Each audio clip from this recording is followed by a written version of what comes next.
STR 49 கல்லூரி மாணவராக சிம்பு. பூஜையுடன் தொடங்கிய சிம்புவின் 49வது படம். சிம்புவுடன் கயோடு லோகர், விடிவி கணேஷ் ஆகிய முக்கிய கதாபாத்திரங்களில் நடிக்கிறார்கள். இவர்களை தாண்டி படத்தில் சிம்புவுடன் சந்தானமும் முக்கிய கேரக்டரில் நடிப்பதற்கு கமிட் செய்யப்பட்டிருக்கிறார். கடைசியாக சிம்புவுடன் இது நம்மாளு படத்தில் இணைந்து நடித்திருக்கிறார் சந்தானம். அதன் பிறகு சந்தானம் நடித்த சக்கப்போடு போடு ராஜா படத்திற்கு சிம்பு இசையமைத்திருந்தார்.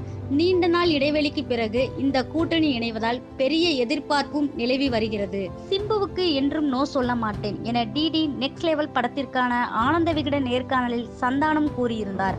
ஆகாஷ் பாஸ்கரன் தயாரிக்கும் இப்படத்தை பார்க்கிங் படத்தின் இயக்குனர் ராம்குமார் பாலகிருஷ்ணன் இயக்குகிறார். கல்லூரி பின்னணி மையமாக கொண்டு இத்திரைப்படம் உருவாகியிருக்கிறது. படத்தில் சிம்பு கல்லூரி மாணவராக நடிக்கிறார். படத்திற்கு ஒளிப்பதிவாளராக மனோஜ் பரமஹஸ்மா கமிட் ஆகியிருக்கிறார். தேசிங்கு பெரியசாமி இயக்கும் சிம்புவின் 50வது படத்திற்கு மனோஜ் பரமஹம்சா தான் ஒளிப்பதிவு செய்திருக்கிறார். சிம்புவின் 49வது திரைப்படம் இன்று பூஜையுடன் தொடங்கியிருக்கிறது. இந்த பூஜையில் படக்குழுவினர்கள் பலரும் பங்கேற்கிறார்கள்.